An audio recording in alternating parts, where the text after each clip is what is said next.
Petronas memaklumkan ia terus memantau rapat bekalan bahan api negara bagi memastikan kestabilan susulan ketegangan geopolitik di Asia Barat yang memberi kesan kepada pasaran tenaga global.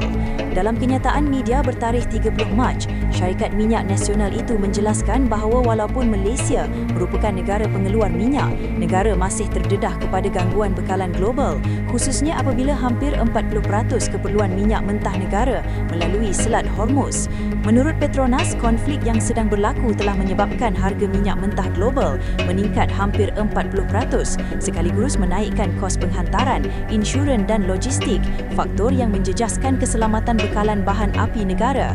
Di peringkat domestik, syarikat itu mengakui permintaan bahan api terus melebihi bekalan tempatan. Bagi menangani jurang tersebut, Petronas menggunakan rangkaian operasi bersepadu melalui anak syarikatnya untuk memastikan bekalan petrol dan diesel mencukupi, termasuk menyokong hampir 50% pegangan pasaran sehingga Mei 2026.